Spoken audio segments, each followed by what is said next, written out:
Dabaspete KSRTC bus ನಿಲ್ದಾಣದಲ್ಲಿ ಅಭಿವೃದ್ಧಿ ಮರೀಚಿಕೆಯಾಗಿದೆ. ಇದೇ ವಿಚಾರಕ್ಕೆ ಸಂಬಂಧಪಟ್ಟಂತೆ ನಿಮ್ಮ ಟೈಮ್ 9 ನ್ಯೂಸ್ ಸುದ್ದಿಯನ್ನ ಬಿತ್ತರಿಸಿತು. ಸುದ್ದಿ ಬಿತ್ತರವಾದರೂ ಕೂಡ ಅಧಿಕಾರಿಗಳು ಎಚ್ಚೆತ್ತುಕೊಂಡಿಲ್ಲ. ಇದೀಗ ದಾಬಸ್ಪೇಟೆಯ ಬಸ್ ನಿಲ್ದಾಣದ ಸಮಸ್ಯೆಗೆ ಧ್ವನಿಗೂಡಿಸಿದ್ದಾರೆ ಜಗದೀಶ್ ಚೌಧರಿ. ದಾಬಸ್ಪೇಟೆಯ ಬಿಜೆಪಿ ತಾಲೂಕು ಅಧ್ಯಕ್ಷರು ಜಗದೀಶ್ ಚೌಧರಿ ಅವರು ಸಾರ್ವಜನಿಕರಿಗೆ ಆಗ್ತಾ ಇರುವಂತ ಸಮಸ್ಯೆಗೆ ಮುಕ್ತಿ ಸಿಗಬೇಕು.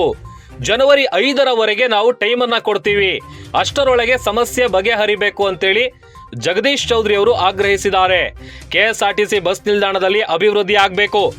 ಪ್ರತಿನಿತ್ಯ ಸಾರ್ವಜನಿಕರಿಗೆ ಆಗ್ತಾ ಇರುವಂತ ಸಮಸ್ಯೆಗೆ ಮುಕ್ತಿ ಸಿಗಬೇಕು.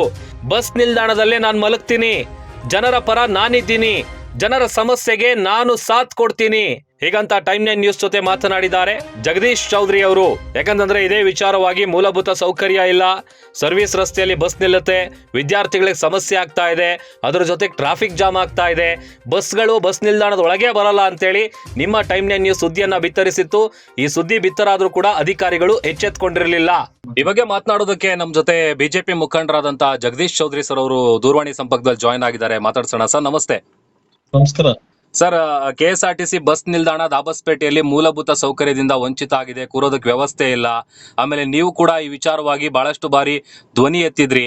ಈ ಸಮಸ್ಯೆ ಇನ್ನ ಹಾಗೆ ಇದೆ ಸರ್, ಏನ್ ಹೇಳ್ತೀರಾ? ನಾನು ನೆನ್ನೆನೂ ಕೂಡ ಒಂದು ಚಾನಲ್ ನೋಡಿದೆ. ನಾನು ಇದ್ರ ಬಗ್ಗೆ ಬಹಳ ದಿನಗಳಿಂದನೂ ಕೂಡ ಹೋರಾಟ ಮಾಡ್ತಾ ಬರ್ತಾ ಇದ್ವಿ. ಬಟ್ ಯಾರು ಯಾಕೆ ಸರೋಗ್ತಾ ಇಲ್ಲ ಅಂತ ನನಗೂ ಕೂಡ ಸರಿಯಾದ ಮಾಹಿತಿ ಇಲ್ಲ. ಯಾವ ಕಾಂಟ್ರಾಕ್ಟ್ ನು ಪ್ರಶ್ನೆ ಮಾಡಿದೆ, ಡಿ ಸಿ ಅವ್ರ ಪ್ರಶ್ನೆ ಮಾಡಿದೆ, ಸಂಬಂಧಪಟ್ಟ PW ಅದ್ ಯಾರು ಕಾಂಟ್ರಾಕ್ಟ್ ಗಳು ಯಾರೋ ಸಂಬಂಧಪಟ್ಟ ಕೂಡ ಯಾರು ಸರಿಯಾಗಿ ಸ್ಪಂದಿಸ್ತಾ ಇಲ್ಲ. ನಾವು ಅದ್ರ ಬಗ್ಗೆ ತುಂಬಾ ಹೋರಾಟ ಮಾಡಿದೀನಿ. ಅದು ಹೀನಾಯ ಸ್ಥಿತಿಯಲ್ಲಿ ಇರ್ತಕ್ಕಂಥ ನಮ್ಮ ತಾಲೂಕಲ್ಲಿ ಈ ಏನು ಗೌರ್ಮೆಂಟ್ ಬಸ್ ಹೀನಾಯ ಇರ್ತಕ್ಕಂಥ ಶೌಚಾಲಯ ಸರಿ ಇಲ್ಲ.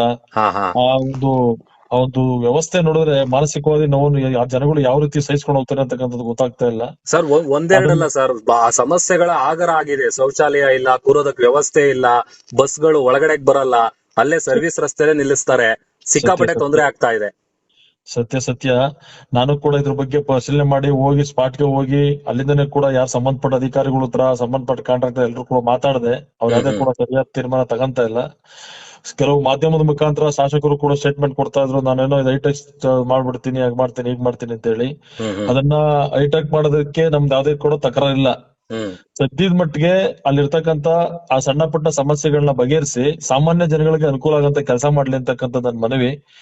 ಕೇವಲ ಇನ್ನ ಒಂದ್ 10-15 ದಿವಸ ಕಾಲಾವಕಾಶ ಕೊಟ್ಟು ನೋಡ್ತೀನಿ. ನಾನು ಕೂಡ ಸಾಧ್ಯವಾಗ್ಲಿಲ್ಲ ಅಂತಂದ್ರೆ ನನ್ನ ವಾಸ್ತವ್ಯ ಬಂದು ಗೌರ್ಮೆಂಟ್ ಬಸ್ ನಿಲ್ದಾಣ.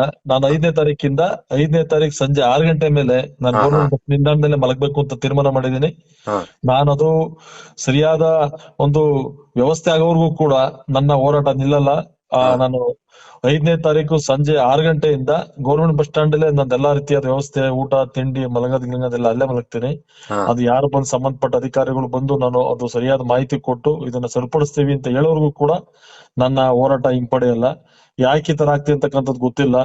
ಒಳ್ಳೆ ರೀತಿಯಲ್ಲಿ ಹೇಳೋರು ಕೂಡ ಕೇಳ್ತಾ ಇಲ್ಲ, ಮನವಿ ಮಾಡೋರು ಕೂಡ ಕೇಳ್ತಾ ಇಲ್ಲ. ಅದ್ ಕಾರಣ ಹೋರಾಟ ಅನಿವಾರ್ಯ, ಇಲ್ಲಿ ಹೋರಾಟ ಮಾಡ್ಲೇಬೇಕಾದಂತ ಪರಿಸ್ಥಿತಿ.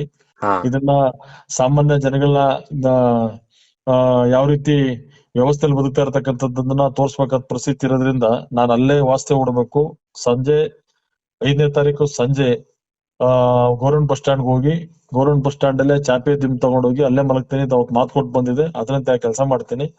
ನನಗೆ ಅಲ್ಲಿ ಬಂದ್ ಹೇಳ್ಬೇಕು, ಯಾರು ಕಾಂಟ್ರಾಕ್ಟ್ ಇದಾರೆ, ಯಾರು ಸಂಬಂಧಪಟ್ಟ ಅಧಿಕಾರಿಗಳಿದ್ದಾರೆ, ಅವ್ರು ಬಂದ್ ಹೇಳ್ಬೇಕು ನನಗೆ. ಅತಿ ಶೀಘ್ರವಾಗಿ ಕೆಲಸನ ನಾವು ಪೂರ್ಣಗೊಳಿಸ್ತೀವಿ, ಇಲ್ಲಿರ್ತಕ್ಕಂಥ ಸಮಸ್ಯೆಗಳನ್ನ ಬಗೆಹರಿಸ್ತೀವಿ ಅಂತ ಹೇಳೋರ್ಗು ಕೂಡ ಬರೀ ಬಾಯಿ ಮಾತು ಹೇಳೋರು ಕೂಡ ಹೇಳಲ್ಲ. ಅದನ್ನ ಕೆಲಸ ಕಾಮಗಾರಿನ ಚಾಲನೆ ಮಾಡ್ತೀವಿ, ಆದಷ್ಟು ಬೇಗ ಶೀಘ್ರವಾಗಿ ಈ ಸಮಸ್ಯೆಗೆ ಪರಿಹಾರ ಕೊಡ್ತೀವಿ ಅಂತ ಹೇಳೋರ್ಗು ಕೂಡ ನನ್ನ ಏನು ಅಲ್ಲಿ ಮಲಗಂತ ಕಾರ್ಯಕ್ರಮ ಐತೆ, ಚಾಪೆ ದಿಂಬು ಸಮೇತ ಹೋಗಿ ನಾನು ಅಲ್ಲಿ ಹೋರಾಟ ಕೂರ್ತೀನಿ, ಅಲ್ಲೇ ಮಲಗ್ತೀನಿ. ಅದನ್ನ ಸಂಪೂರ್ಣವಾಗಿ ಸ್ವಚ್ಛತೆ ಮಾಡೋರು ಕೂಡ ನಾನು ಹಿಂದೆ ಸರಿ ಅಂತ ಮಾತೇ ಇಲ್ಲ. ನಾನು ಎಲ್ಲಾ ರೀತಿ ಹೇಳಿದ್ದಾಯ್ತು. ನಾನು ಕೂಡ ಸ್ಥಳ ಪರಿಶೀಲನೆ ಮಾಡಿ, ನಾನು ಮೋಹನ್ ಕುಮಾರ್ ಇಬ್ರು ಕೂಡ ಹೋಗಿದ್ದು, JDS ಅಧ್ಯಕ್ಷರು, ನಾನು ಅವರು ಕೂಡ ಜೊತೆಲೇ ಹೋಗಿದ್ದು. ಏನೇ ಹೋದ್ರು ಸರೋಗ್ಲಿಲ್ಲ ಅಂತಂದ್ರೆ ಅನಿವಾರ್ಯ ಇದು. ನಾವ್ ಇನ್ನೇನು ಅವ್ರ ಮೇಲೆ ದಬಾಳಿಕೆ ಮಾಡ್ಲಿಕ್ಕಾಗಲ್ಲ, ಅವ್ರನ್ನೇನು ಕರ್ಕೊಂಬಂದ್ ಏನ್ ಇದ್ನು ಮಾಡ್ಲಿಕ್ಕಾಗಲ್ಲ. ಹೋರಾಟ ಅನಿವಾರ್ಯ ಇದ್ರಿಂದ ಅಟ್ಲೀಸ್ಟ್ ಈ ಒಂದು ನಿಮ್ಮ ಏನು ಟೈಮಿಂಗ್ ನೀಸ್ ಎಲ್ಲಾದ್ರು ಕೂಡ ಬಂತು, ಚೇತ್ಕಂತಾರೆ ಅಧಿಕಾರಿಗಳು. 15 ದಿವಸ ಎಲ್ಲಾರು ಕೂಡ ಅದಕ್ಕೊಂದು ಮುಕ್ತಿ ಕಾಣ್ತಾರೆ ಅನ್ಕೊಂಡೆ. ಮಳೆ ಬಂತು, ನೀರ್ ತುಂಬ್ಕಂತು, ಶೌಚಾಲಯ ಇಲ್ಲ, ಸಮಸ್ಯೆಗಳು ಆಗ್ರನೇ ಆಗ್ತು. ಈಗಲೂ ಕೂಡ ಈಗೇನ್ ಮಳೆಗಾಲ ಅಲ್ಲ, ಬೇಸಿಗೆ, ಅಟ್ಲೀಸ್ಟ್ ಈಗ್ಲಾರು ಕೂಡ ಅದು ಸರಿಪಡಿಸ್ತಾರೆ ಅಂತಕ್ಕಂತ ಒಂದು ಆಶಾಭಾವನೆ ಇಟ್ಕೊಂಡಿದೀನಿ. ಅವ್ರು ಮಾಡಲ್ಲ ಅನಿಸ್ತದೆ. ಬಹುಶಃ 15 ದಿನಗಳ ಕಾಲ ಗಡುವು ಕೊಡ್ತೀವಿ. 15 ದಿನಗಳೊಳಗಡೆ ಅಟ್ಲೀಸ್ಟ್ ಅವ್ರ ಕೆಲ್ಸನಾದ್ರು ಕೂಡ, ಕಾಮಗಾರಿನಾದ್ರು ಕೂಡ ಚಾಲನೆ ಕೊಟ್ರೆ ನಮ್ದು ಅಭಿಮತ. ಇಲ್ಲ ಅಂತಂದ್ರೆ ನಾನು ಎಲ್ಲಾ ರೀತಿ ನಿದ್ರಾ ವ್ಯವಸ್ಥೆ ಬಂದು ಗೌರ್ಮೆಂಟ್ ಬಸ್ ಸ್ಟ್ಯಾಂಡ್ ಅಲ್ಲೇ ಮಲಗ್ತೀನಿ, ಗೌರ್ಮೆಂಟ್ ಬಸ್ ಸ್ಟ್ಯಾಂಡ್ ಅಲ್ಲೇ ಊಟ ಮಾಡ್ತೀನಿ. ಅಲ್ಲೇ ಕೂಡ ಬರ್ತಕ್ಕಂತ ಕಾರ್ಯಕರ್ತರಿಗೆ ನನ್ನ ಜೊತೆ ಯಾರು ಆ ವ್ಯವಸ್ಥೆಯಲ್ಲಿ ಮಲಗ್ತಾರೆ ಅವ್ರೆಲ್ಲರೂ ಕೂಡ ಗೌರ್ಮೆಂಟ್ ಬಸ್ ಸ್ಟ್ಯಾಂಡ್ ಅಲ್ಲೇ ಊಟ ತಿಂಡಿ ವ್ಯವಸ್ಥೆಯನ್ನು ಕೂಡ ಅಲ್ಲೇ ಮಾಡೋಂತ ವ್ಯವಸ್ಥೆ ಮಾಡ್ತೀವಿ. ಟೆಂಟ್ ಹಾಕಿ ಅಲ್ಲೇ ಮಲಗ್ತೀನಿ. Okay okay okay, thank you Jagadish. Timeline news ಜೊತೆ ಮಾತನಾಡಿದಕ್ಕೆ thank you. Thank you very much. ಉತ್ತಮ ಗುಣಮಟ್ಟದ ಅಡುಗೆ ಸಾಮಗ್ರಿಗಳನ್ನ ಖರೀದಿಸಬೇಕಾ? ಎಲ್ಲಾ ರೀತಿಯ ಅಡುಗೆ ಸಾಮಗ್ರಿಗಳನ್ನ ಹೋಲ್ಸೇಲ್ ದರದಲ್ಲಿ ಕೊಂಡುಕೊಳ್ಳಿ, ವಿಶೇಷ ಉಡುಗೊರೆಗಳನ್ನ ಪಡೆಯಿರಿ. ಎಲ್ಲ ಶುಭ ಸಮಾರಂಭಗಳ ಅಡುಗೆಗೆ ಬೇಕಾದ ಎಲ್ಲ ರೀತಿಯ ಗುಣಮಟ್ಟದ ಅಡುಗೆ ಸಾಮಗ್ರಿಗಳು ನಮ್ಮಲ್ಲಿ ಲಭ್ಯ. ಅಕ್ಕಿ, ಅಡುಗೆ ಎಣ್ಣೆ, ಬೇಳೆ, ಗೋಧಿ, ಡ್ರೈ ಫ್ರೂಟ್ಸ್, ಇನ್ನು 10 ಹಲವು ರೀತಿಯ ದಿನಬಳಕೆ ವಸ್ತುಗಳು ಹೋಲ್ಸೇಲ್ ದರದಲ್ಲಿ ದೊರೆಯುತ್ತೆ. 1,000 ರೂಪಾಯಿ ವಸ್ತುಗಳನ್ನ ಖರೀದಿಸಿದ್ರೆ ಹೋಮ್ ಡೆಲಿವರಿ ಉಚಿತ. ಮತ್ಯಾಕೆ ತಡ, ಇಂದೇ ಭೇಟಿ ನೀಡಿ. ತೇಜಸ್ವಿನಿ ಟ್ರೇಡರ್ಸ್, ಗುಣಮಟ್ಟದ ದಿನಸಿ ಪದಾರ್ಥಗಳ ಮಳಿಗೆ. ಸ್ಥಳ ವಾಸವಿ ಟೆಂಪಲ್ ಹತ್ತಿರ, ಸಂತೆಬೀದಿ ರಸ್ತೆ, ದಾಬಸ್ಪೇಟೆ. ಹೆಚ್ಚಿನ ಮಾಹಿತಿಗಾಗಿ ಸಂಪರ್ಕಿಸಿ 9901468568 ಮತ್ತು 8904054710.